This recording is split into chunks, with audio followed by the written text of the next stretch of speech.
Welcome to DKM episode 19, ladies and gentlemen. I am back from to plainly put it, I caught Ligma momentarily, and honestly, I caught it again. It was just, it's hard, honestly. You rebound, man. You rebound. It's, I wasted my money on all those Ligma anonymous groups, right? And I rebounded, man.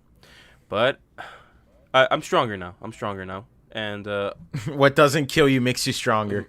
I mean, honestly, I've never believed that phrase because like, hey, taking a hammer to your kneecaps, sure, it might not kill you, but does it make you stronger? Does it really? Uh, I think the meaning of the saying goes is like here's a little fun fact. I'm pretty sure you know Black Sabbath, Mm-hmm. right, Mm-hmm. Marcos? Do you know about Tony Iommi's fingers? Yeah. Okay, so for the audience who don't know, Tony Iommi's the lead guitarist for the band Black Sabbath, and it's a really like interesting but sad story. Right before he was gonna quit to join a band, he was used to work in this factory up in Birmingham, and he was a welder. And on the last day he was gonna leave, like literally the day he was gonna leave, like that was his last day.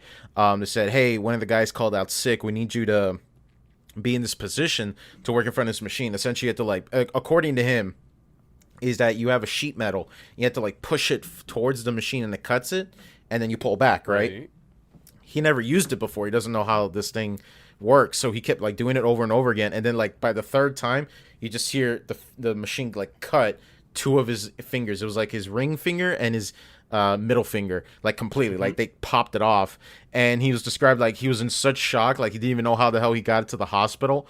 And like apparently someone brought his decapitated fingertips in a matchbox, and they gave it to the doctor, and the doctor's like, well, these are useless, we can't put these back. And Remember, folks, if you lose a part of your body, no matter how small it is, put it in some ice, take it to the hospital with you, and because you put it in ice, very cold ice, and you submerge it in it, you could actually save that part of your body because, well, that's what the cold does. true, maybe, I don't know, but yeah, apparently the doctor just looked at it and he's like, well, we can't do anything, so he just threw him away.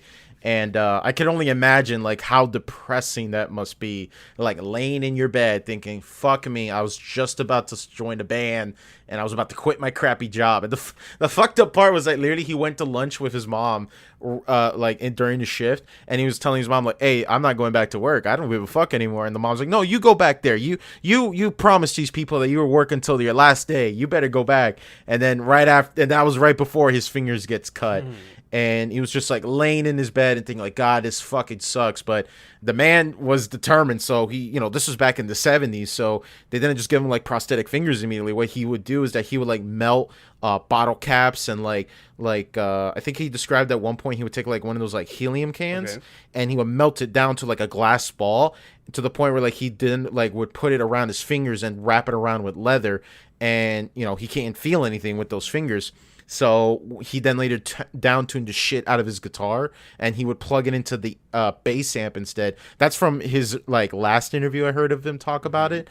But it's really interesting the fact that like you get this horrible injury, but then you learn from it and you're like, okay, what can I do to adapt with this problem? So he makes some prosthetic fingertips. Like that's what he plays with right now. He Yeah. has like fake fingers like while he's playing the guitar. I And I just found that so I fascinating. guess I'm just taking the phrase hyper real, just hyper literal, because Yeah, too I literal. Yeah. love doing that because like whatever doesn't kill you make you stronger, and I'm like, well, I mean, if you treat it as an absolute, then sure. But obviously, it's an American saying, I guess. So Yeah. But I just love that story. I just wanted an excuse to tell right, it. even though I've recovered from my ligma, our co-host Kenny, he is currently fighting the sugma, and it's kind of hard. He Yeah. lost his voice a bit, but it's fine. He'll come back. He'll come around. He's a what was it, a bucking bronco of a lad, so he'll come back from it. It's not that bad, but it's just gonna be the two of us just chilling. But Right. back to that. Eventually Uh huh. we're gonna be like a band that eventually it's gonna be like super depressing to work with, and it's like, oh yeah, we did this album, but none of us were in the same room. Like one of us would come in, overdub, did his part, walk away, and Yeah, I've been watching a lot of like documentaries about like bands like when they were making albums and shit, and you think like, oh, they would all come together and like make the music, but like the Beatles, for Hmm. example, like most of the time they weren't even in the same fucking room. Like they would walk in, do their part, and then walk out, and then like the sound engineer in the background would be like, okay, we recorded John's part, now we got Paul McCartney coming up next, and then like they even described at one point that like John and Ringo or something when it was like just hanging out, like talking, but then Paul McCartney walk in and it's like silence, and it's like, damn, you guys are fucking friends, right? Like, why is it suddenly so fucking full of tension just to walk into your own fucking studio that you're playing music with your I bandmates? just you just brought up the Beatles, and in my mind it goes to Ringo about him being not even the best drummer in the Beatles, and I'm like, damn, dude, that sucks. No, that's a fake quote. Like Is that's it? something that like people. Yeah, it was a joke that John said that wasn't meant to be taken like super seriously. Like, but no, John has avidly defended Ringo. Like they're friends. Like they that was just like a joke that they said. In Well, fact, at obviously one it was a point, joke. I don't know, but maybe it's just me looking at other sources as well. People who worked with the Beatles, maybe it was an ongoing joke about Ringo just being a yeah, I memehead. mean, like just to put in perspective, if you think like that, okay, Ringo got like really sick at one point during a tour, and like they were saying like, damn, this new guy because they hired a temporary drummer for a bit, and they're like, damn, like Ringo. It might not. It's taking a while. Maybe we should just stick with this new guy. And George Harrison was like, "Nah, fuck that. If Ringo's not here, I'm quitting." And this was like early in the Beatles' career. And they're like, "Nope, Ringo's in the group. If he's not in the group, we're not doing So it. he went from He's staying with temp us." to perm. Okay, that's cool. No, no, no. Like, well, okay. Brief history because I'm a nerd about this. Ringo was like the second to. I think Ringo was like the last final member of the band. Like, it was first John, then Paul, and then Paul introduced to George because he's the youngest. And Paul was like, "Hey, I got this young kid named George Harrison who's really good at the fucking guitar." So then they joined together. They make the Quarrymen. That was like the band, and then that became the Silver Beatles. And then later around that time, they had a drummer named Pete Best who was in the early stages of the band. And I'm pretty sure like the Cavern Club, like early days of the Beatles. That's when they started singing. I saw her standing there, blah blah blah Yeah, I blah. know that. Pete Best was originally the drummer, right? Okay. And then Pete left the group. He left because he thought he was some hot shit or something. And then they brought Ringo along, but people really liked Pete Best at the time. In fact, people hated Ringo. Like the audience didn't like Ringo. They're like, no, I think it was like Best forever, Ringo never. Like they would chant that at him, but like the Beatles like stuck with their guns. Like, nope, he's in the band. He's staying with us. He's our permanent drummer from now on. And yeah, no, that joke about like, oh, John Lennon said that Ringo wasn't the best drummer of the band is full of It was shit. just Like memes, they dude. were. Yeah, I mean, like it's it's like what the Patriots said from Metal Gear Solid 2. I kind of get them. As the more as years come by, and when they said like this shit about like information is like tainted and like there's so many different ridiculous sources that blend the truth, and it's like nothing is consistent and everything is inaccurate. I'm like, oh fuck, that game is kind of right, because everybody has a fucking opinion. Everybody believes they're telling the real story, and it's like, fuck it. Hmm. I don't know. I've never been. I guess wait, what? I've never been big on the Beatles. I guess I listen to their music, and this is just me being, I guess, a dumb millennial. Like I can appreciate their music, and the funny part about they were more popular than religion at one point because Oh, more popular than they Jesus. asked about Yeah, I'm a yeah, because nerd. they asked about Yeah, that pissed off Well, so here's the thing many though. Here's the thing people. though. I can't take that seriously. Me being hyper literal on a lot of things, like Uh huh. what was it? Sure, they would walk up saying, "Hey, do you know the Beatles?" Like, yeah, I know the Beatles. Hey, do you know about this Jesus Jesus Christ. Christ? Right? People probably say no. People are what was it?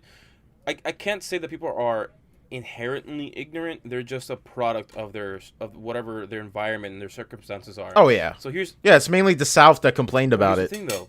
Like you can ask, you see a lot of videos of people like going up to random mo schmoes on the on public saying, "Hey, what's the closest star to Earth?" And everyone's like, the moon," stuff like that. And I'm like, I can't really blame them. And but then at the same time, these people are always talking about, hey, how come school never taught us this or taught us about that or this or that? But some of these people don't even pay attention in school, in high school, that they didn't even care about the basic fundamentals of certain things. Like, obviously taxes aren't explored or anything, but there's a lot of teachers out there, granted, if you went to a decent school worth somewhat of its salt, where the teachers actually cared about their students. I've had teachers, a bunch of teachers, where we would ask them about taxes, and they would actually assist us in that, especially towards the end of the year, especially if you were a senior, saying, "Hey, how do you, what are even taxes?" And then I had a teacher, a history teacher in my school.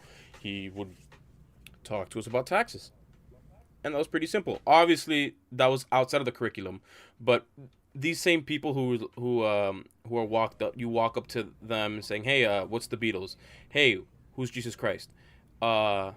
I look at it and I laugh, because it's just, you can see how great people's circumstances are, and how they develop in their own environment. And they obviously, like, if you're not, like, if you believe yourself as, if you believe in the faith, but you don't think you, like, know a lot about it, and you don't know about Jesus Christ, and I'm not gonna call you a hypocrite, but I'm like, you should really reconsider your the way you talk, and you conduct yourself. But stuff like that, I just like stuff like that, that the Beatles was more popular than Christianity, and Then that was Jesus. so Yeah. funny. I really liked it a Yeah, lot. and the reaction was just kind of ridiculous back then. I mean, like, even Brian Epstein was like terrified of thinking like, "Yo, I don't think we could like tour anymore," because like John really fucked up, and it's like we have to tell John that he's sorry. You know, he basically got canceled back then over some dumb hick saying like, "Damn, these British boys with wigs are saying that they're better than Jesus Christ, so we can't have that happening. Quick, buy the records and burn them." I never understood. Never understood when people burn things, like medias, like when people, what was it, when Nike was supporting Colin Kaepernick, and Colin Kaepernick did something, people were burning. Bought the shoe, and then they No, would no, no. damage They it. already had the shoe. They already had the Oh socks, yeah. and then they burned it, or they cut off the socks to the point where you can't see the Nike logo. Here's the thing, though, and what's that called? There's a saying. Speaking about other sayings, there's no such thing as bad press, where no matter what you do, even if it's good or bad, you're still getting attention. People are flocking to you because of the whatever press you have. And here's the thing that people don't. So basically, it's all one gigantic Twitter impressions thread. Okay, so everyone thinks that if you boycott like a certain company because they did something, I don't know, a little bit too like edgy or a little bit too pushy. Like, I'm not sure if you remember the whole Gillette fiasco. Okay, Yes. Yeah. Yeah. I remember okay. that. So Gillette stock, sure, it took a hit, but guess what? 2 months later, It recovered. it was just fine. It was normal. It was just hype. And guess what? And I could be wrong, so don't quote me on this, but they actually did see somewhat improved sales on certain things. And honestly, it's negative press, especially if you're a big corporation like that. It doesn't seem like a bad thing. So if I think it's not bad in the long term. Like I've yet to see like something of like a place get canceled or made fun of, or you know, unless you're like very small. But yeah, for something like of a bigger company, like if they do an oopsie doopsie, they might like apologize or something. But usually they just write it out and be like, okay, we had a bad month. We made less than we projected, or maybe we might have. But hey, look at all these impressions. Like eventually the name is going to be stuck forever. But like the controversy behind it will be forgotten. I mean, it's the fucking internet. right. And that's the thing though. Like, negative press is still good press.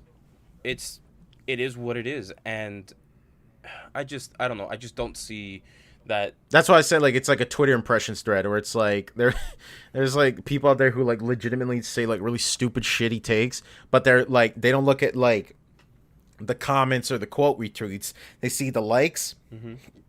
and the impressions, and they go off of that and they say, okay, was that tweet successful?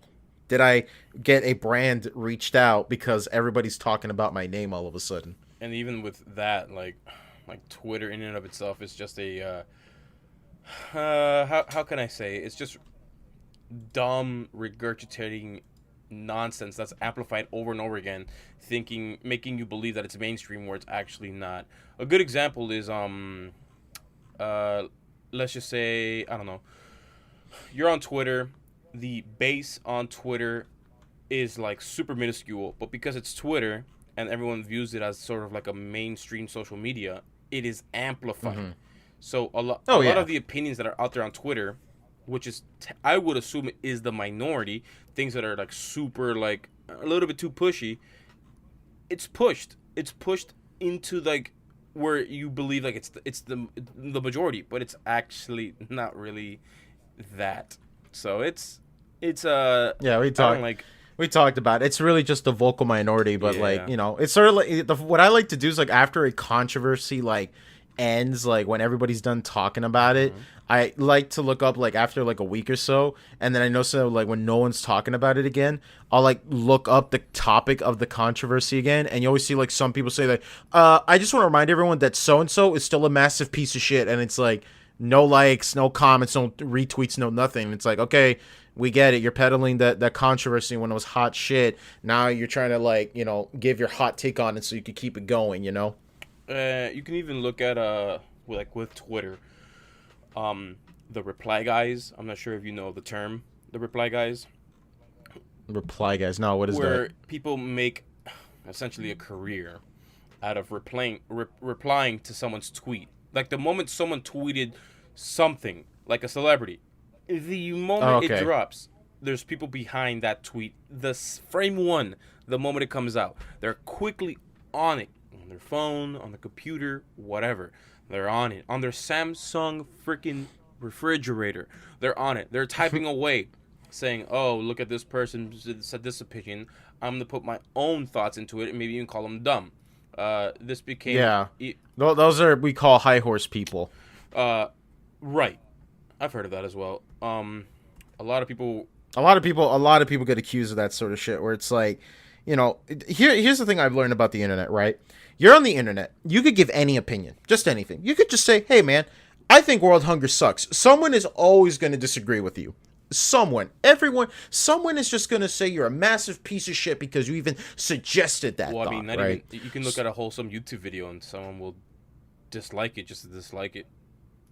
Yeah, no, I get that, but my point I'm trying to get at is that like there's a lot of people in this world, unless you're trying to be the news, that they'll like get on topics where are very black, not even black or white. There's a lot of gray area in it, right?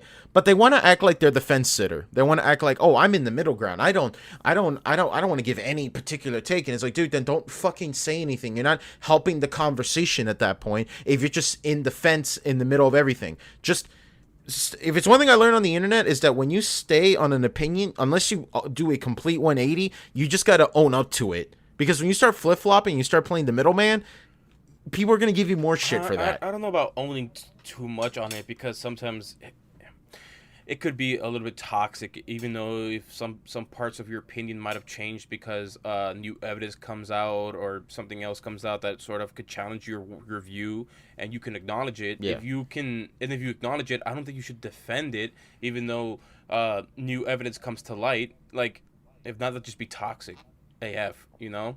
So look, Mm-hmm. all I know is that like here with regards to the reply guys, let me give you the dictionary.com Yeah. definition. A term for a man who frequently comments on tweets and other social media posts in an annoying, condescending, forward, or otherwise unsolicited manner, especially posts by women. It can also refer to a person who frequently and zealously responds to posts from famous people on Twitter. It's more of the latter definition that I'm focusing about. I've never heard about the especially posts by women.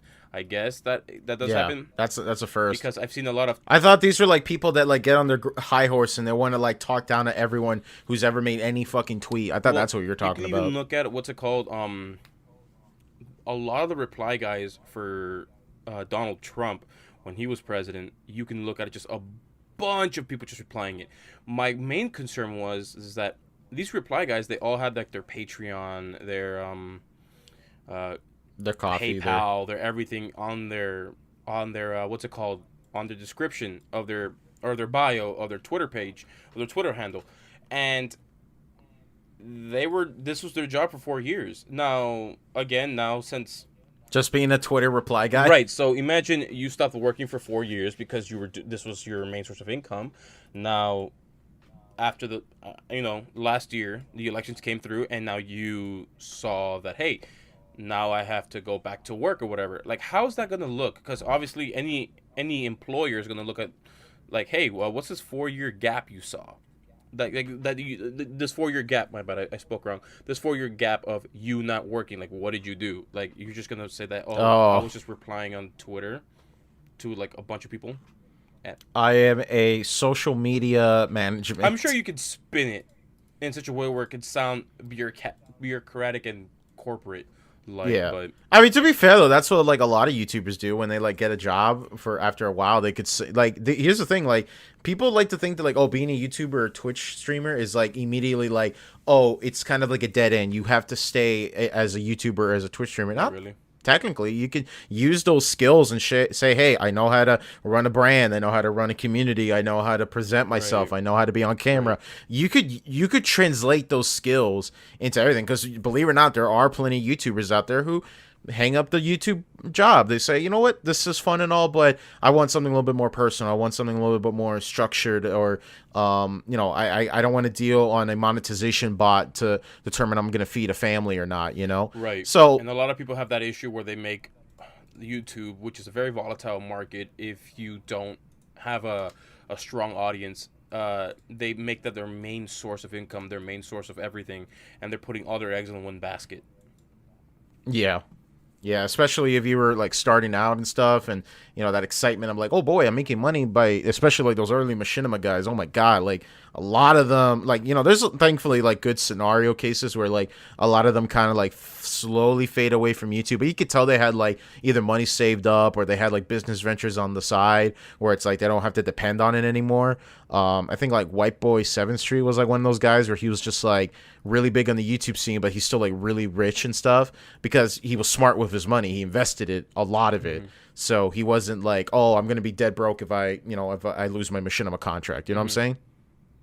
And that's, in my opinion, though. Like, I hate to like put that out there, but I would always, if I ever make it big, ever in whatever scenario in my life, I would always have in some way, shape, or form in my back pocket other ways of making a living. Because the way I look at it is that, yeah, some people might say, well, damn, Danny, aren't you doing YouTube for the art of it? I am, but I like to look at it more as like, if I don't have to worry about money, then the content is better. If I have to worry about money, it affects the content for you guys. True. You know what I'm And also saying? the mentality Because of like, what you're going in, like the mindset you have going into it. Because if you're going into it because you want to be a YouTuber and you want to be a big YouTuber, people feel that because they go into that mindset, then they feel pressure to constantly release videos, constantly have their analytics showing positive returns on each video. Like, or they get like really depressed afterwards because they look at the numbers and only the numbers. yeah, yeah, yeah. And so, like, hey, this video got 100 likes. I got to push for 120 likes now, I guess. And, oh, wow, this video went to 98 likes. And they really push for more and higher numbers where you said that was complete, that you basically took the words out of my mouth. They only look at the numbers. That's why if you go into it just to use YouTube as a medium to do whatever you want it to do, and not because you want it to be a YouTuber, then that is a much more healthier mindset, to the point where you're not so, I guess, not so focused and also not so toxically involved into YouTube, where you're just like, hey, I am going to do this like this because I want to be a YouTuber. I don't know. Yeah. You can look at our generations, younger generations that, and even our generations. Heck, me being born in '95, 95 gang, let's go. people really want to be influencers and YouTubers and Twitch famous and like, There was a statistic that they done where like they interviewed a bunch of young kids. I was watching like this video about like talking about Ryan's toys review or yeah, something, and they said that a majority of children, when they ask like, what do you want to be when you grow up, the first thing they would say is either YouTuber, athlete, like YouTuber, musician, athlete, and then teacher. I think teacher was like the second one, but like athlete, no, musician was like second to mm-hmm. last. So yeah, I think that's definitely true because like you said, we were both born in '95. Like back then, the idea of making money on YouTube was sort of like hush hush. We don't really talk about it. We always assumed that like the super high top tier like 0.1% of the YouTube people, okay, they might be making money like through something. This was before like AdSense was common knowledge, like ad revenue was common knowledge. Like back then it was sort of like like Sex in the 50s. We did it, we don't really talk about it. You know what I'm Right. saying? But like nowadays, you could go to any YouTuber, and which YouTuber hasn't talked about, like, made an update video and be like, "Oh, I worked really hard in this project," and like when the apocalypse became a thing, and then everybody's videos were getting demonetized. Back then, no one really talked about that sort of thing. I mean, I know that AdSense was around like years beforehand, but people weren't like upfront about it, especially if you were into gaming content back then. That was like Machinima's like big hook to a lot of people, was that like back then when you uploaded Call of Duty commentary, you wouldn't make any money. That was it. Like there was no ifs, ands, or buts about it. YouTube's copyright system back then was very black and white, and video game content was in the gray area where it's like, look, you can't use copyrighted material. This video game is copyrighted.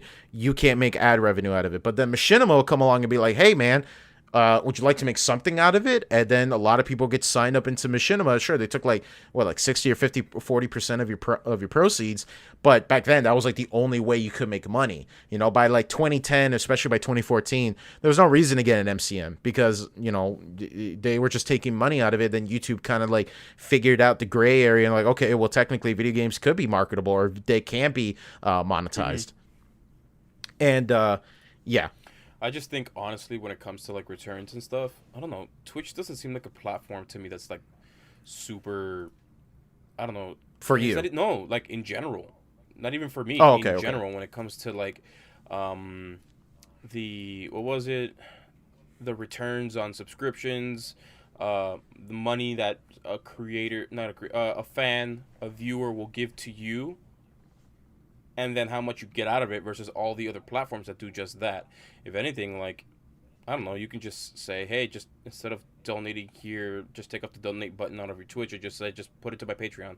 I get more returns out of that in Patreon in contrast to Twitch. I can see if I can look up a Oh, you're talking about like just like pure numbers, like okay. Twitch takes. Right. I'm just throwing a number out here. 45% of all sub counts, right?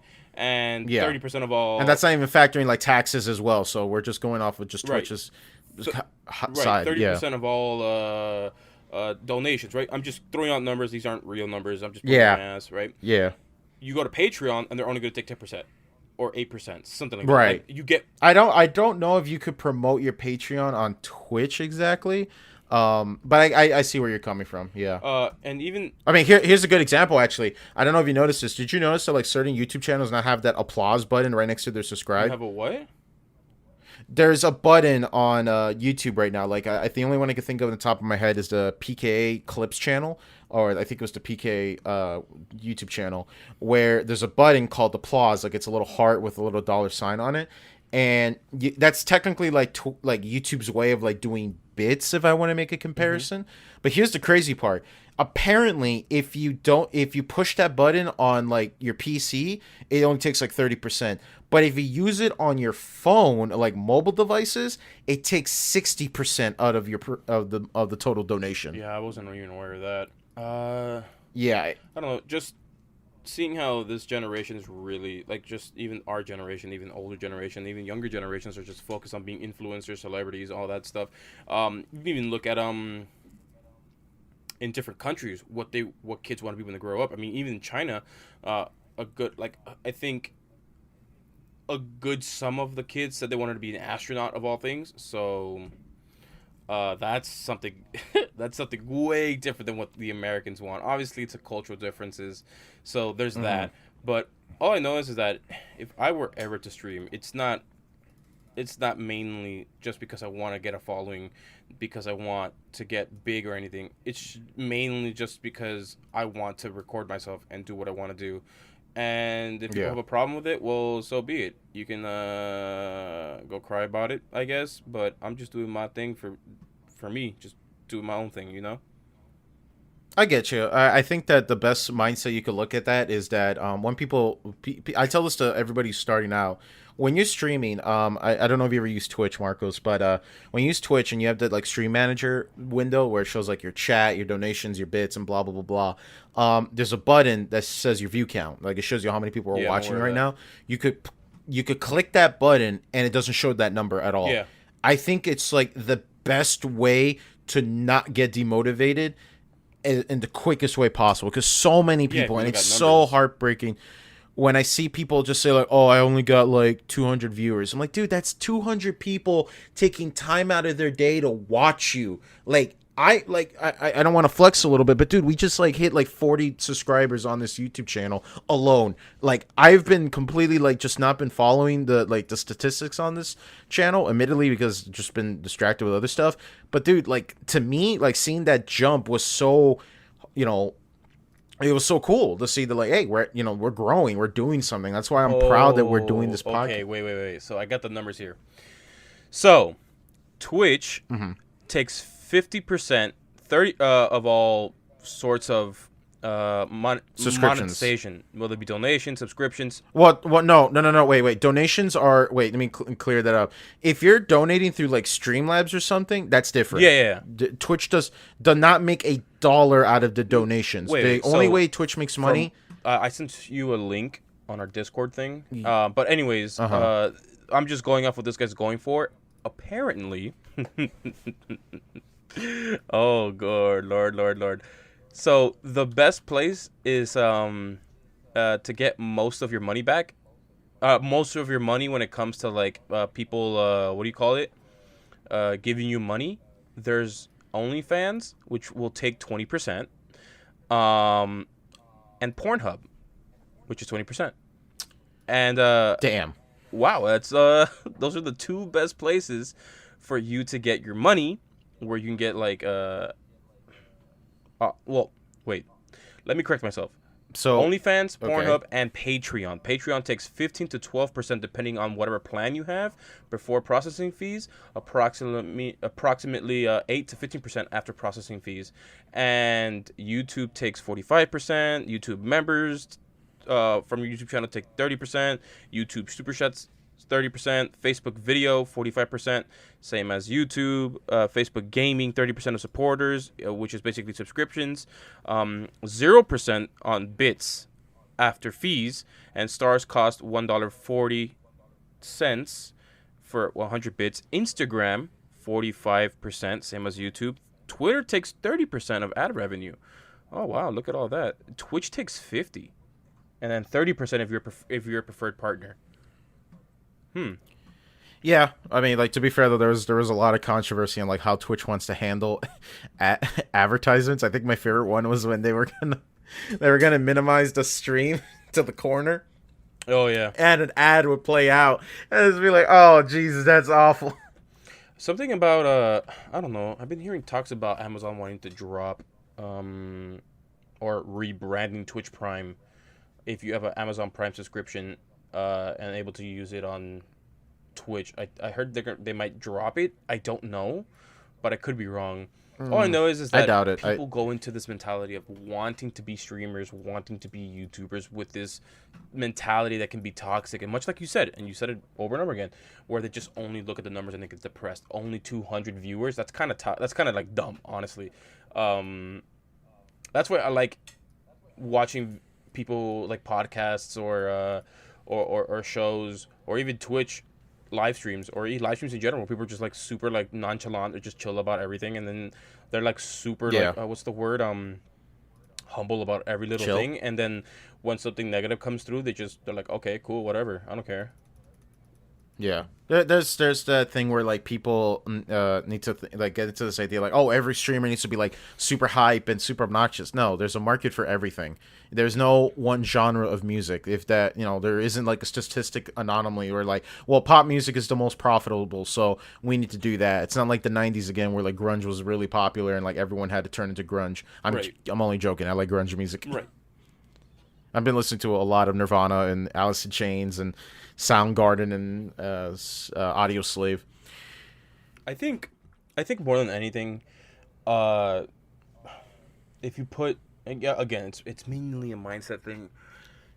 Even if you look at bad news, or even like, I don't know, if my phone screen cracks, right? Like, to a lot of people that's like, damn, that's annoying. I don't have to get a new phone, or I get a new this and Well, that. if it's an iPhone, that should be like the norm. Got Zing. him. Good thing Kenny's not on this podcast for this episode, because he's a He's just only dying from Sugma. yeah, and he's a big boy. He's a big boy Apple fan, even though it's inferior. Great, we're gonna lose half of our audience here because I said that. But oh well. I know what I said, and I'm sticking to it. I just think that I don't know. It's mostly I don't know. It I wouldn't sucks. say it's like how you were raised, I guess, but everyone's different. Obviously, for someone like me, like uh, maybe this is somewhat of a tangent, but someone asked me, he's like, oh, and I'm not trying to toot my own horn here, but someone told me, he's like, hey, how do you like get women? Because you seem to have an issue, not an issue getting them, and my friend over here, he's having an issue trying to get women, and I'm just like, I honestly don't even like when I talk to another woman, even though they're like super attractive, my mind's like nothing in my head ever enters of me wanting to lay with this woman or date this woman. That is like the last thing I want. If anything, as a meme, I'll say like what comes before that is laying with the homies or the dudes before laying with this girl, or Hell yeah, dude. that's what Never I'm lose saying. your way. It's just, and then people say that, oh, that's just confidence. I'm like, I don't know if that's confidence or not. It's just my mindset of just like, okay, I'm just doing my thing, and I'll let you do your thing. And I guess people see that as confidence because I don't know. I sort of see that as a, oh, look at this guy who thinks that nothing bothers him or whatever. Let me try for something that pokes him or that really really bothers him. It's something like that. Honestly, it's just like just live your own life and My just do your thing. If you want to record your stuff on YouTube, like what we're doing now, honestly, with this yeah. podcast, it's fun just talking about topics. Even with our Pokemon episode, it was fun just talking amongst friends that we can Right. share this joy and this nonsense. This passion that we love about it, and we could hopefully build a community. Because at the end of the day, that's what a community is all about. It's whether it's a game, a person, a ideology, a book, a fucking common reviews on a dildo on Twitter. I mean, like Wait a everybody, there's minute. it's all.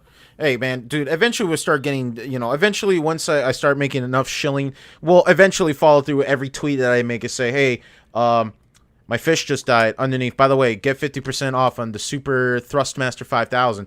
Thrustmaster is actually a fucking air You stick know what's funny though? company. Uh, But some men make a lot of money on OnlyFans for like toe pics and like well, you just mentioned dildo, and that's actually like super accurate, and it actually concerns me how much money these guys make because they're willing to do these things that they're like, yeah, I'm cool with it.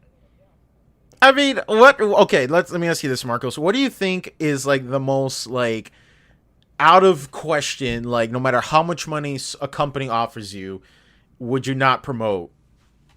Um, That's not illegal and that's not like controversial or anything. That's just like a product.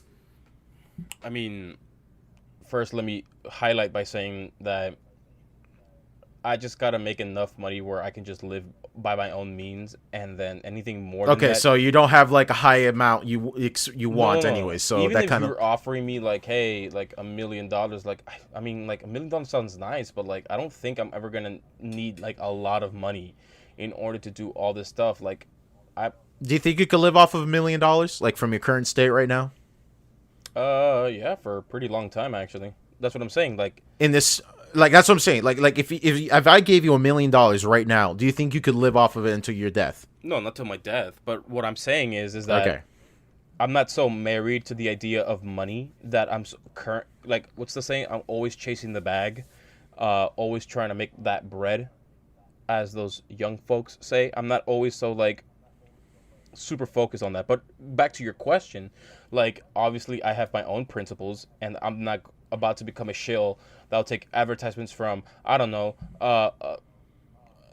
maybe like a dumb VPN that got hacked multiple times and it Oh fall. yikes! I'm not naming anything specifically. I'm just giving you on hypotheticals. I know, Well, I know. or maybe like a game like Raid Shadow Legends. Like I've never played it. No, not the Raid Shadow I've Legends. never Damn played it! it, and I'm never into it. No, Michael, stop. We need that. We need that fucking Sure. sponsorship. Look, if you guys want to take it, Wait, I'm hold fine. up. We have a message from our advertisers. What's that? So look, I don't know if it's morally questionable and the advertisement agreement is like 10 pages long. I'm not gonna sign it because Okay. like I guess yeah, I get where you're coming from. I guess my train of thought would be like, if some company came up to me like, "Hey, we want you to advertise this product," the first thing would be like, "Okay, let me try it." Well, can you do the commercial? No, I need to fucking try it, and I need oh to yeah, know if that it's too, good or that not. too. Like if someone comes up to me like I don't know, an agency comes up, part of this company saying, hey, we're gonna pay you this much to do this advertising gig. Just sign here, here, here, and here, and it's like 30 pages long. It's like, can you do this, but like in one page, so I can actually read it? And like, oh no, we can't. Yep. This is what we give to everyone. And I'm like, I'm not gonna sign something this big, where it's Do you know who the fuck I am? I am Marcos from the DKM podcast, not even that. motherfucker. I It's not even that. I'm not trying to be elitist. It's like, look, if you could explain it simply, what you want, how you want it, in one page, in a couple paragraphs, I'm cool for it. But I get that you need to have 30 pages because of your team of lawyers. Clause your team and- of lawyers to make it tight. Yeah.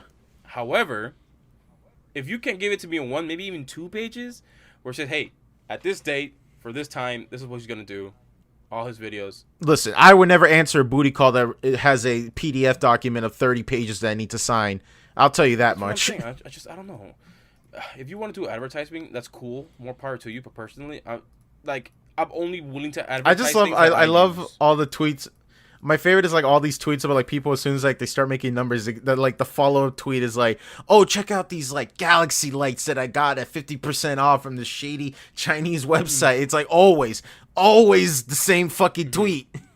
That's what I'm saying. Like I don't know. Yeah. I don't think I'd be the one to constantly advertise things because unless I use it, it's not something I'd be like, whatever. Like if I don't know, one day Costco decides they want to advertise us, I'll be like, oh yeah, I go to Costco all the time. I buy, Yeah, me and my boys fuck everything else. Me and the boys hang out at Costco. which honestly I don't think Costco needs my advertisement or advertisements in general because people love Costco and how good they are. But that being Hey, you never know, man. that being said, I don't know. So- I just like if let's just say I use a collagen product that I use often because I like the brand, and they go, "Hey, can you advertise your stuff?" It's like, "Hey, I already use your stuff, and I like it. Sure, I'll advertise." Or maybe a skincare ad that I already use this product constantly, and they go, "Oh, cool. So will you advertise this?" Like, "Yeah, sure. Let me see what this contract's like, and then we'll discuss and whatever." Like, it's something like that. That honestly, that if I can use it and I can recommend it to you, then they'll be all for it. Like everyone knows that if your buddy recommends something to you, it's someone you know. You're more confident in their review on something because they advertise it to you. So that being said, I think I that's like the problem is like when a product gets like a lot of controversy because maybe like I don't know, this blanket makes your dick smaller or something like that. You know, people will get mad at the company, but the first thing they'll get mad at most likely is the people who promoted it. Because, you know, they'll take like, hey, I trusted your word on it and I might sue you or, yeah, you know. yeah. You're right. I see what you mean. I see what you mean. Oh, so, but really to answer your own question, the only thing you're going to be ever advertising for us is probably going to be our own merch whenever we get around to it. So, Our merch. Yeah, I guess that's something like that's something completely different because that's something I'm trying to get out there. well, that's something of us that we're trying to promote ourselves. Also, the I guess more than anything, when it comes to promoting things, like if we're selling shirts and stuff, like I don't know, I just feel like I really want to be transparent on a lot of things I do. Yeah. Like I don't know, like a lot of people who have Patreons tend to like hide their like how much they make a month, but they don't hide the amount of Patreons that they have. Patrons. Well, how do you feel about that? Do you think that the person should be upfront and be like, hey, I make X amount of dollars every honestly, month? Or it do you think that they depends on should? the situation. If you're a certain type of content Okay. creator that advertises, I don't know, maybe someone who I'm not trying to get too political. You know, if you're a douchebag and you flex on everybody. No, I'm just not to get too political, but someone who is more of the socialist type that wants to give more back to the working class and stuff, but you hide how much you make a month. I'm like, hey, you can use this money to actually like obviously pay off what you need to pay off and then use the rest of that money to advertise what you need to advertise in order to get your views out there to help people you need to help in order to get what you want. So like I don't know.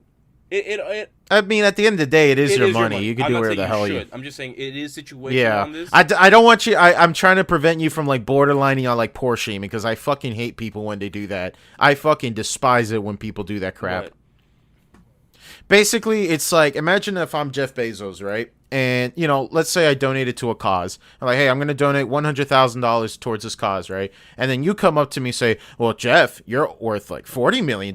You should give out more. And it's like, No, but I'm I not gave saying out. like that completely. I'm just saying you can do more. You can put your money where your mouth is.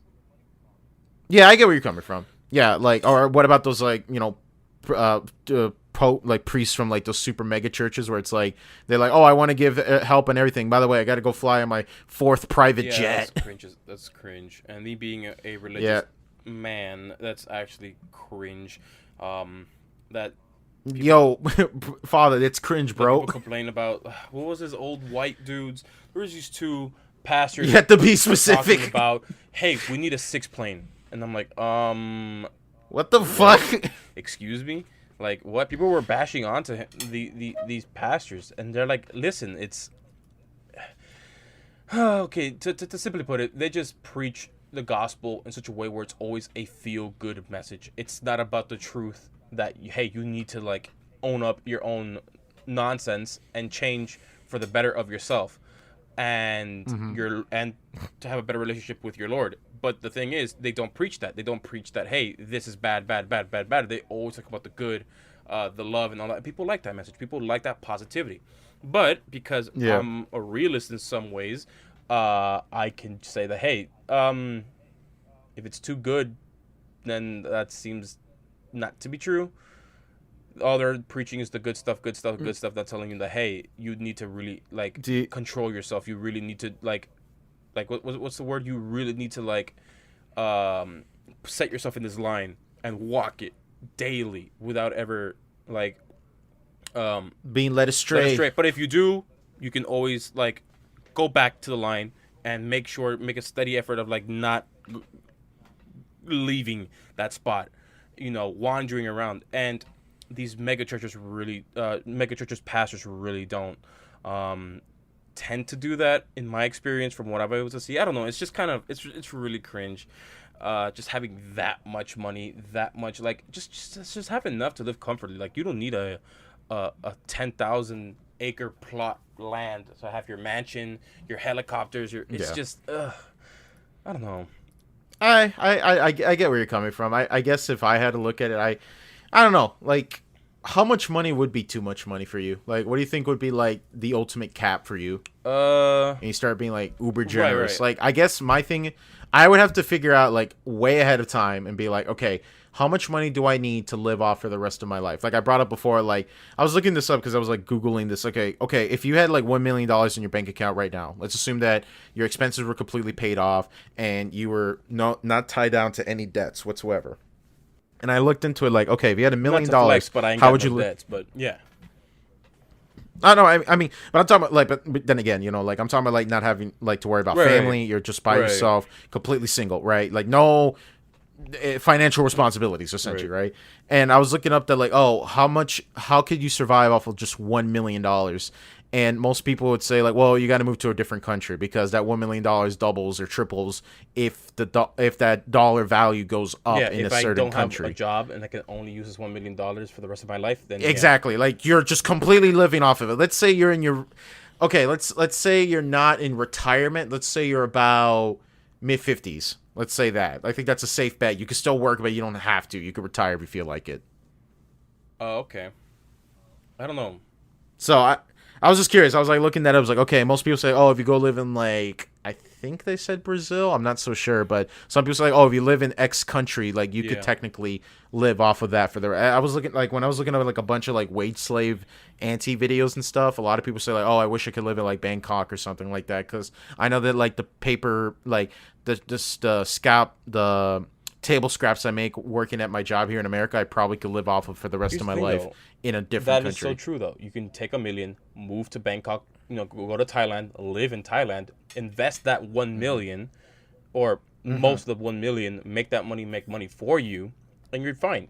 You're absolutely fine. And we're in places around the world where U.S. currency is viewed as higher in value because of their currency, right? It's a no-brainer. Living in America because of comfort, yeah, I guess it's sort of like a privileged state of mind because you can live comfortably in other places, even more so, even with $10,000. You can go to the Dominican Republic. I think it's more like people just think that America is like the only modernized country ever. So they think that like they go anywhere else. They think that like, oh my God, this country's so uncivilized. I don't have a T-Mobile, so I can't get a cell phone plan. They're like, yeah, you can. But I want my gigabit internet speed. Well, you could probably in India. Probably. I don't know. There are places where I honestly wouldn't want to go to because, like, yeah, Brazil's pretty dangerous, so I ain't gonna do that. You're going to Brazil. That's a punishment in and of itself, dude. I don't know why anyone wants to go to Brazil. Oh, but man. that's the thing, though. Like, but when it comes to your question about living on my means, I mean, if it were just right now living in the U.S. where I'm at, and how I'm living, I don't know. It's actually not that bad. To tell you the truth, it's more. Oh, by the way, if you're rich too, you could also just like, you know, if you don't want to pay taxes, you could just, you know, offshore the shit out of your money. So theoretically, yeah, speaking, that $1 million could probably quadruple with the less expenses. Well, honestly, when it comes to like my main expensive of how I'm gonna like live my life, it's more about what I'm going to buy, and I'm probably gonna buy a lot of like things to exercise with, like machines that I can actually use to actually like, I don't know, get swole and not go to a gym. Okay. But that's really it. Okay, how about this? Okay, let's just say you have $1 million, right? And what would you split it up into, say, like, okay, because I did kind of box in the question saying that, like, you only had $1 million to live off of. So let's just say you have $1 million, you could go to any country in the world, and you have to buy property with that $1 million, but you live off of that $1 million alone, and you don't make anything that makes any income on the side. I don't know. It's kind of, these conditions are kind of. Would that be possible? These conditions are kind of dumb, because sure, I could take $1 million, but if I take it to some other country, and I can reliably store it somewhere, sure, it will last me a while. But the thing is, more than anything, I'm gonna take those $1 million and do two things with it: invest and put it into savings. Yeah. Good point. I guess that's a good way. I guess if we had to add that catalyst, like, okay, so if you could invest with that money, but you're not working, you're only investing. I don't know. I'd be bored out of my mind, and I really would hate that situation if I can't work, if I can't do something that would actively, just to be productive. I mean, you could do shit, you could do it, but I mean, like, you're not working for like a paycheck, essentially. To tell you the truth, even if I won the lottery, I'd probably still be working in my field until like I'll be like comfortably like, okay, now I can support everyone I want to support because my money made more money, and now I can use that money to put trust funds out there for most of my family members so they can live somewhat comfortably. I'll still keep working my job, right? Because you can look at these. Do you know what a blue zone is in the world? No. It's areas where people are over a specific age for the most part. Here, let me see. A blue zone, from my memory, it's areas of the world where people tend to live longer because they're older and they tend to be healthier. And like a good thing they have in common is like their diet. They're more pescatarian more than anything, and they have purpose. Right, so like when you go into retirement, right? Let's just say the age of 65, you retire, and you're no longer like you have your money set aside, and you're no longer working anymore. You're set for life. What do? You just enjoy the rest of your life. You have no responsibility. You have no purpose other than just enjoyment. But these blue zones, these people who are old, 90-year-old men, still chopping wood to get that wood fire. And people ask, hey, why are you doing this and not someone else who's younger? Some of the common responses, if not me, then what else am I going to do? You know, they give themselves responsibilities. They give themselves purpose in order to do what they need to do. Wait, and you said like wood fire, is that for themselves, or they're like they do it for money? For themselves. They just do it for themselves. Yeah. Okay. So yeah, they work for it. They do work. It's like, hey, I have to do this because I need to do it.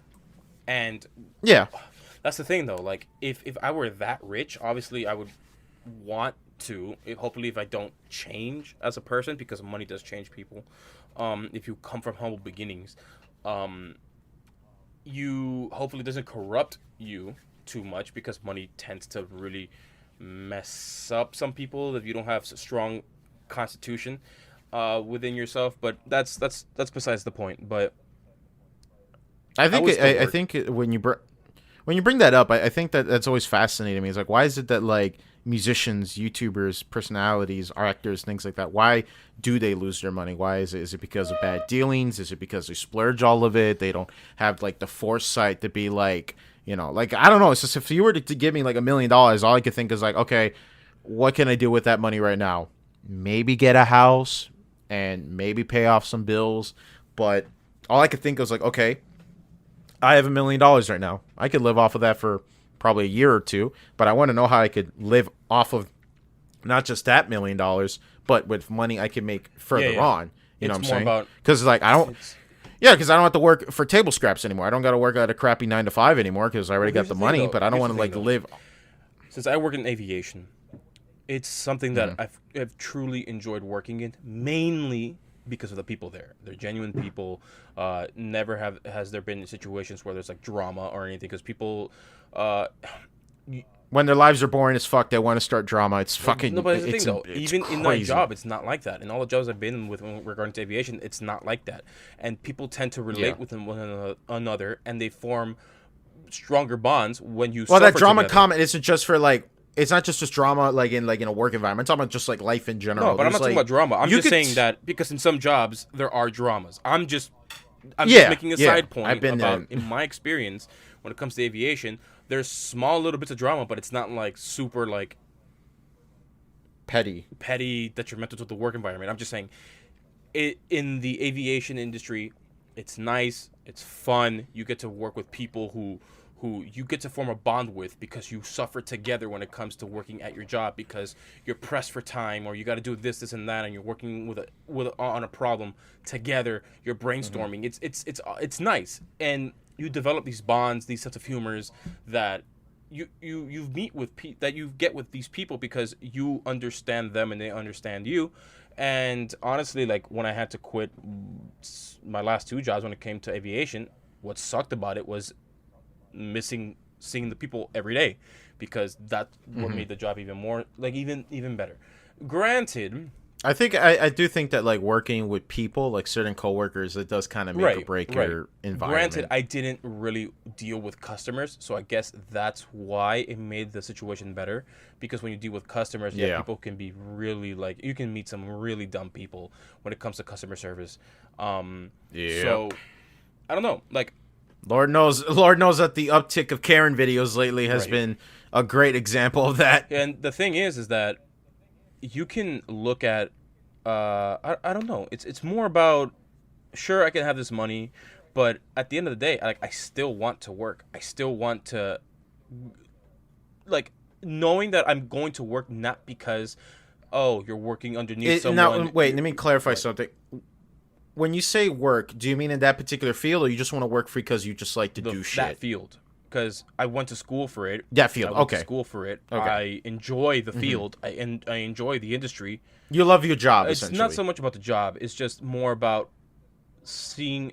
It really keeps me on my toes, as well as the people there. The people there really make it so much better. And it's more about that brotherhood that you get from working with your coworkers. And it's just fun. Yeah. Obviously, my mentality is different now because I'm no longer like, hey, I've never been in a situation where I need this job to survive. I've never had that situation, and I'm lucky I've never had that situation. And I'm humbled by that. But, I would probably still be working just because I don't want to be bored out of my mind.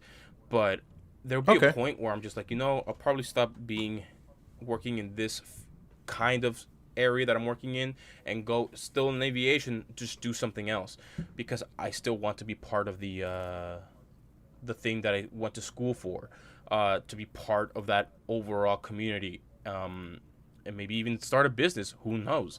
But it's something about just being stagnant and just having all this money. It's just, I don't know. I get where you're coming from. Yeah, I mean, it's understandable. I could see where you're coming from. Some people, like, there's plenty. I'm pretty sure you've seen, like, those old people that work at Walmart as greeters. Some of them legitimately just work there because they just like they just like the environment, or they just kind of find it as a nice way to kill time.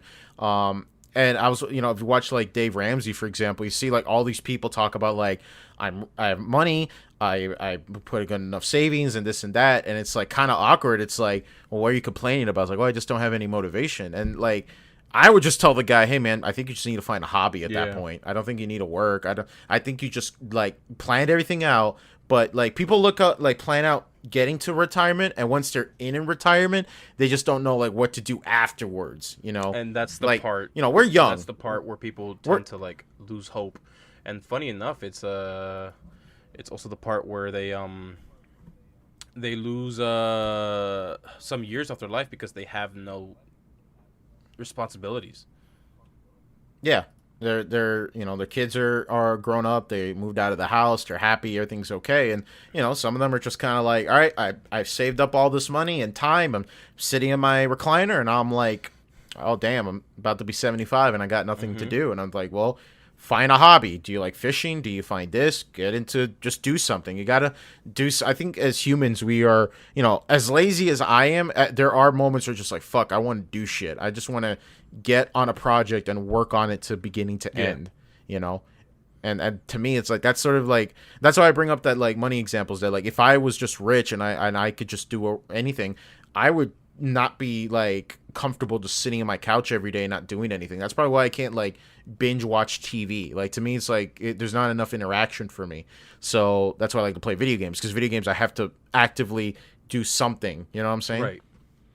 Like to quote my father, like my father's a great example. My dad, every time I hang out with this man, it's the same scenario. I'll go to his living room, we're watching TV together, and he'll put on like a movie or something, and he'll get up and do shit. He'll just do random crap. He'll like fix a sink, he'll set up a router, he'll work on a project, and I just be like, "What do you do?" And he's just like, "Everything. I just do everything."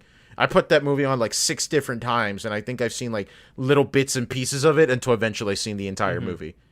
And that's me. I just wish I had more time to do my personal thing, and that's why I like doing this podcast and like my YouTube and Twitch, because that's shit that I love to do and I want to work on. And that's why I bring up earlier when I tell people it's like I want to kind of run this like a business, but not in the sense where it's like I'm gonna be super stale and only look at the top like trending topics and be like, all right, Fortnite is the hot shit. I gotta only do Fortnite content because that's what makes the kids click on my Yeah. videos. Like I don't want to look at it like that. I look at it very honest with people and say, look at it like a safety blanket. If I have everything laid out perfectly and I'm living off of that planned out in a sense where I don't have to stress about anything, that's good for me and that's good for you guys, because then I don't have to force myself to make shitty content in order to make X amount of dollars. I want to be comfortable so you guys can enjoy the content. You know what I'm saying? Yeah, and you were talking about something that reminded me of, I forgot what the moment was. What I forgot what this guy's Twitch channel, what his name was and all that stuff. But this dude was complaining about him not wanting to play this game at all, but he has to. Oh Because he yeah, needs ends meet. I think I know who you're talking about. It's a certain fellow from back in the I day. don't remember. I don't remember. But all I know is that came to my mind that people put all their eggs in one basket, and thus they're forced to follow the trend. They're forced to follow the hype, and because they put all their eggs in one basket. And I Yeah. don't know what his situation is and why he's only doing this, why he's only doing this in order to make a living, but it's sort of depressing. And that's another thing. And that's why I tell people that please turn off your view count thing, because that's just not good for you. It's gonna depress and stress the shit out of you, right? Critical was talking about that in his podcast, where one of his co-hosts was streaming Ori and the Blind Forest, and apparently he was saying that oh, nobody watched me play that, and it's and he says oh, I can't play that game on stream because nobody would watch me. And that's what any streamer, if you're a streamer known for doing one particular game or one genre and stuff, and when you branch out and do other stuff, yeah, you're gonna get a viewership hit. But if your personality is enjoyable enough, you're gonna retain those viewers. If not, you're gonna double or regain them back at the very least. I don't know. It's just, again, like I said earlier, it's more about this mindset.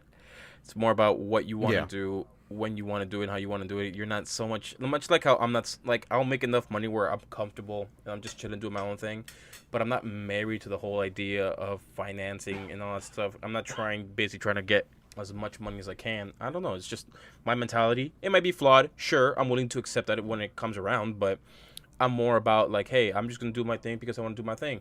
and I'll Yeah. prepare for whatever I need to prepare for. But all I know is that if I'm ever going to stream, and people are telling me, hey, I should do this, this, and that, I'm just going to be like, all right, cool, thanks for your, I'm going to say duly noted, and I'm going to do my own thing. But, like, I'm That's fine. sure I'll accept, like, hey, like, someone recommends me a game, it's like, yeah, sure, I'll try it out, just to try it out, but I won't be, like, actively, like, on it 24/7. But if some asshole comes in, it's just like, play Warzone. I don't want you to play Dark Souls. Play Warzone. You know what's fun about Warzone? Like, yeah. Much like with most games, that I just like playing with friends. And if we win, cool, we freaking win. But I'm just playing with friends, and we're just having a fun time. Like, this one Right. time, we were... yesterday, I had a win where we were playing in quads, and we were in a really bad situation. The reason why is I wanted to complete a contract in Hills. If anyone doesn't understand what Hills is, it's a part of the map in the southwestern part of the map. I needed to complete a contract there in order to complete my challenge. And everyone was like, yeah, sure, let's do it. Well, we get there. It was complete and total garbage. The whole team died. Only 2 of us made it out of the gulag. I managed to revive everyone because of the money I found. And then 2 more people died. And then I revived them again because I found even more money. And then we were just in a bad spot overall. We just kept dying. We kept dying over and over again. And we somehow made it through. We killed all these campers who were camping our loadout. We killed everyone all the way through, and we won the game. It was a horrible start, and we ended up winning. And it was fun, not because I'm a masochist idiot that wants to keep losing, getting bad starts over and over and over again, but it was just fun playing with games, and that was my mindset going into it. People want to play. You focus more into the fun of the game rather than like, oh, what is my stream gonna watch? It's just more entertaining. You more focus on like, am I gonna enjoy myself playing this? You're not gonna force yourself to play a game that you don't really give a shit about just because my audience tells me I have to play it. And it's not even that. It's just. And that's why I set myself up as a variety streamer from the word go, because fuck me, I can't imagine playing only one game on stream. You can't?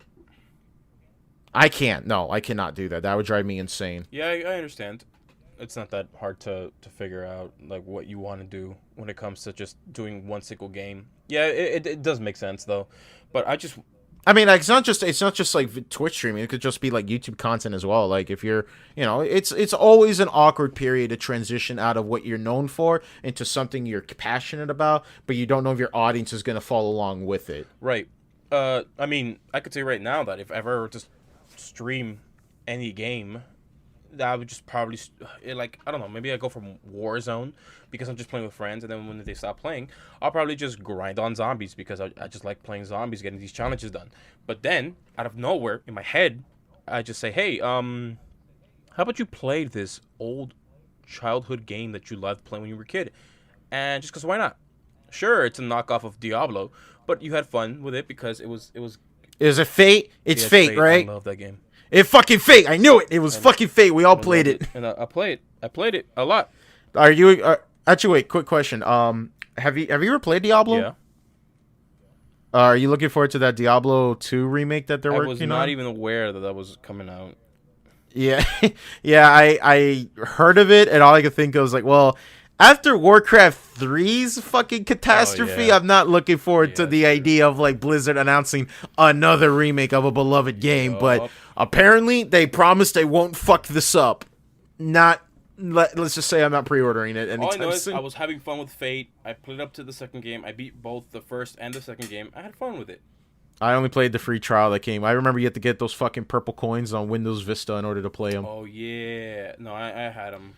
Good times. I have both games on Steam, actually. Oh, they're on Steam? Oh, that's right. They are on Steam. I completely forgot about that. I think I got it from like a Humble Bundle like years ago. I completely forgot about that. I haven't actually opened up Steam in a while. I like those games. Even though it's...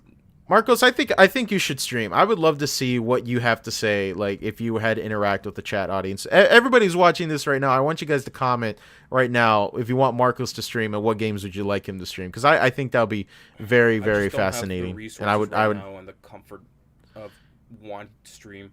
I don't know. Would you ever stream? Would you ever want to, or like one of these days? It's just not. I don't know. It's probably not not something that I would. I don't know. When it comes to me playing video games, I tend to move around a lot. Like once I'm done playing a game or something just happens, I legit just walk out of frame. I do my own thing. Like I don't know. I just finished playing zombies before starting this match, and Is that how you farm hours in your look, games? I'll play a game of zombies. 5 hours go by. Uh-huh. Not because I'm playing zombies for 5 hours. I've only played zombies for 1 hour. But it's constantly on and off because I'm pausing them doing other things. Like, I got to take this person to work. Or I got to go pick up something for the store. And I just pause my Yeah. game. You just leave And the I game. You just leave the game and go. on. And when I come back, hey, it's back here. Obviously, that's not going to be a successful method when it comes to streaming. But if I ever did... Well, Snoop Dogg did that, and it was He did hilarious. He was streaming at one point. He stopped because he got really mad, walked out of frame, leaves for like a couple hours, and he just like casually walks back to his little studio and looks over like, damn, am I still streaming? Snoop Dogg is cracked on Halo. Yeah, he was fucking good. He had a gamer moment. I thought that was just photoshopped in. But no. No, he's really good. But here's the thing though, like if I ever And did he streaming, gets so I'd mad. probably do try stream just because why not? What's try streaming? Streaming on 3 different platforms. No, I don't recommend that. I think you should just stick to one. I think that for one thing though, you should just be how would I put it? For one thing though, it's really difficult. It also is not as simple as it sounds. I'm aware of it's this. actually I'm aware of this. It's way more stress on everything. In fact, it's not even just stress on the servers. It's also stress to you as well because you have to follow like 3 different chat windows. If you pay attention to the chat all the time, which I don't think I'm gonna do often. So, to tell you the truth, I've seen Deller do it once and he hated it, and I think that it just wasn't a good idea. I think that whatever platform you prefer to stream on, just do it because I think you should just a preferred platform. All right. Also, that's just I my wanted to take. build a bigger community and to get noticed, I guess, streaming to multiple platforms is obviously the way to go. Which honestly, I don't even care about getting a big audience. But how are you gonna get your partnership? The YouTube channel I sent you the link, whatever. I don't know. I've been looking a lot of research into Twitch partnership, and it's honestly a joke. So I don't really care about Twitch partnerships, especially if they want you to be exclusive. No. I ain't gonna do that. Especially if I don't know if I pay the same artist who did my avatar for the DKM thing. If I make an emoji out of it to put it on Twitch, well, guess what? That's Twitch's property, and whoop-de-doo, they own it now. So what can I do about it? Nothing. I getcha. So I don't know. It's just All Twitch right. doesn't seem like a big turn on for me. All I know is if I do like stream, like I'll probably just meme around, but I'll probably like stream like maybe an hour at most, because I don't think like. Well, if anything, you'll probably be on my streams, and we could like go off of that. I would love to do like some DKM related streaming projects. I'm down for like that. maybe we could get a community involved. I would love to do something like that, and I got some things and ideas in the background. We'll see what we could build off of that. Yeah. But I just think that but yeah, I just want to know how would you interact with a chat? Like will, that's what I'm very I just curious. need to build a PC for that. A PC where I'm comfortable doing that. Because right now I'm just okay. working with a laptop. I get you. Yeah, no, I totally understand. But I've just been curious, like, because there are people out there I've known that, like, they're super, like, there are people out there who say that, like, I like doing videos because I don't like streaming because I don't want to, when I play video games, I want to be completely immersed in a game. And, there's people out there, especially there's people out there who say, like, oh, I don't like to stream, like, when a game is brand new because to me, I value that first-time experience more than anything else. So to them, it's like not appealing to them to be like, oh fuck, I have to like be on camera and I have to be presentable and I can't like scratch my balls and sniff them and anything on camera. Like that's a bit of a turnoff, That's like part of the Imagine experience. caring about that and still doing. Dude. Gotta be the Chad and just do it anyways. Dude, listen. I bank on live stream fails. That's how I build off my brand. Look, all I'm saying is that if I were to stream, I don't know, I just wouldn't really focus on it. Maybe I guess reactions to like I don't know direct, just me like. Yes, we should do that. We should definitely do that. Us three like all together watching a direct live. Yeah, that would be like something completely different. So that's like, I don't know. That's something like We could watch the latest PlayStation State of Play, and I could go into a narcolepsy. Well, yeah. So I don't know. Wait, they announced a Final Fantasy Battle Royale for mobile devices? Excuse me. Wait, yeah, that Wait. actually happened. And it was fucking. Wait, Wait. yeah. You didn't know? They did. Yeah, they show you. I thought it was joshing you. No, it's a real thing. Wait, Here, no, let me I'm show you looking talk. at it right now. What is going? What? Yeah, it was so funny because it wasn't even like cool enough to be on the fucking state of play. Wait. They literally had to tweet out. So like, that's not it. There's also So one not more only are they thing. pushing for mobile games, which is obviously a cash grab. Obviously, They're making it a battle royale, which is the hype. and it's probably canon. It probably has some lore bits Oh into my it, so God, that's it's gonna- fun. Hey, I think you're right. It's probably gonna be canon. Why would they? Oh my God, this is so dumb. Dude, come on, dude. I always wanted to play a Dude, they have a Chocobo skin. Look at these mobile graphics, man. It feels like it looks like Metal Gear Online. Chocobo skin. Oh my God. Why? Why is That's this right. even a thing? That's right. The only Final Fantasy game you should ever play online is Final Fantasy 14, the critically acclaimed MMO that with the new expanded free trial lets you play up to level 60 and lets you play up to the first expansion, Heaven's Ward. Download it now. Please, Square Enix, sponsor me. I really love your game. I don't know, dude. Oh my goodness. I don't know what. What? Isn't it cool? Like, you can do summons and shit, dude. This is awesome. No. No. No. No, dude. Yo, this is cringe, Square. What the fuck? Why would it? I don't know, dude. Square really messed up with Kingdom Hearts 3. I don't. I still have to beat it. Yeah, me too. I just stopped playing it once I completed a what do you call it? All the worlds, and now it's just story based. Now it's just story. I just can't do, like, I don't know, man. To me, it's like with my time schedule and shit, like RPGs are practically like a known thing. That's like if I buy this RPG, I will never get around to playing it aside from 14. But I bought Persona 5. It looks really nice on my shelf. That's about it. I could watch the game on YouTube like all the Nintendo fans. I'm joking. I know it's annoying. But yeah, RPGs are difficult, especially when you're playing like Kingdom Hearts and there's like 50 different cutscenes and you're just like, oh boy. I'm calling it right now. Kingdom Hearts 4 is going to be a movie with a health bar. Okay, I would not agree with that statement if it was a Hideo Kojima game. Then yes, I would agree with that. Kingdom Hearts Hideo Kojima game. Hell yeah, dude. Wait a minute. Why would you do that? What? A Hideo Kojima Kingdom Hearts 4? I don't know about that, Chief. I mean, have you played Metal Gear Solid 4 or more? Yes, watched it. No to both. I have Phantom Pain. Okay. I just gotta play it. It's really good. I think you might like Phantom Pain the most if you're not big into story. And sure, it's not gonna make any goddamn sense to you, but I mean, like as far as gameplay loop goes, it's pretty good. You're not gonna be like sitting through cutscenes as much as like Metal Gear Solid 2 or 3, for example, and especially 4. You're pretty much going to be going through long loops of gameplay before you even touch a cutscene, mainly because the cutscenes were not complete. But hey, that's just me. I did want to get into the only Metal Gear game I played was the one with Raiden, where it's Revengeance, that baby. Game was crazy. That game was awesome. They need to re-release it. I wish Konami doesn't acknowledge anything, but I wish that Platinum Games. Well, they do. Be fair though, they did do a PC release of the game like years later, which is great.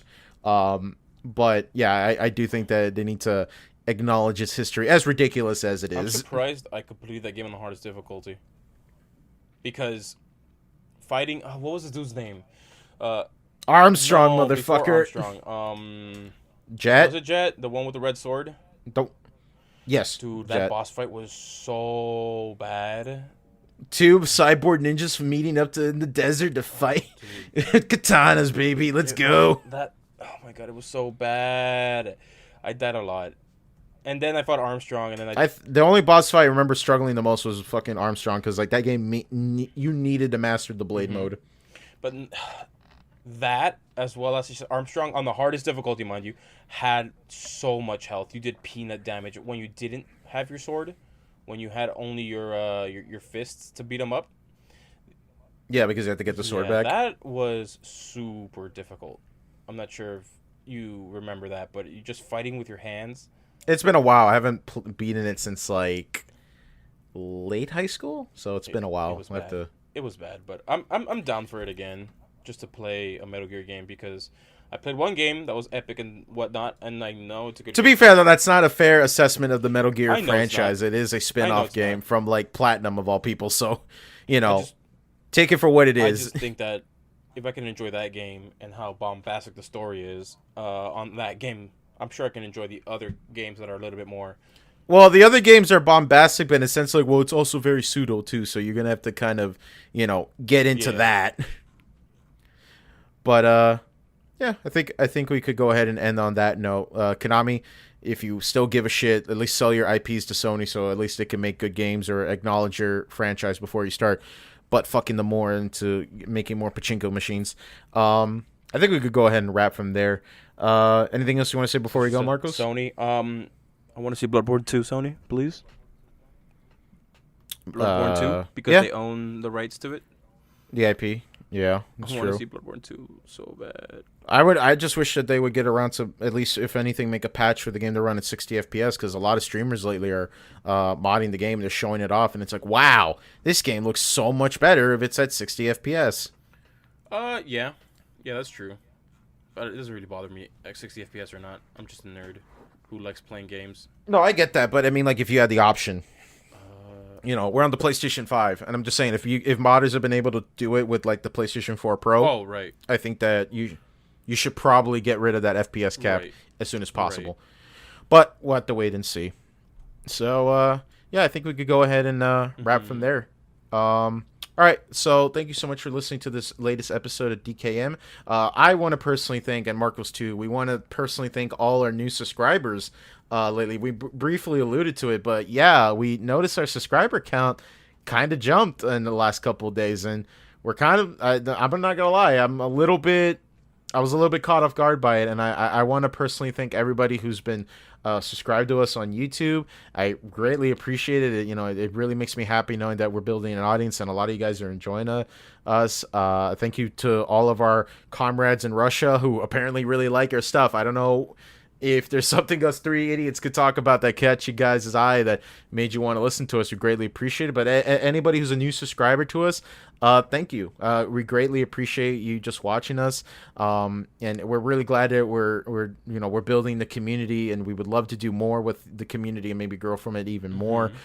So greatly appreciate it. If you want to, definitely follow us on Twitter. Definitely, that's where we post our updates. We might want to keep an eye out for that because we might do some tweets later and talk about little things I got in the back burner that we might want to get the audience engagement up and going. But yeah, thank you so much for the new followers. Thank you for listening to the latest episode of DKM. As you know, you're probably watching us on YouTube, or you could even listen to us on Google Podcasts, Spotify, Anchor, anywhere where you could get us. I don't think we have made it yet through the Gregorian nut that is Apple Podcasts. But after Marcos's comment, that might take us another 20 years. So hell yeah. Cross our fingers. We might get that. We might get that through eventually at some point, or who knows? Maybe at some point we'll get the Joe Rogan experience and get bought out by Spotify. Fingers crossed. Yeah, baby, and nothing less, and a solid gold jet. That thing can't even fly, but I want a solid gold jet. Okay. Humble demands. So yeah. Right.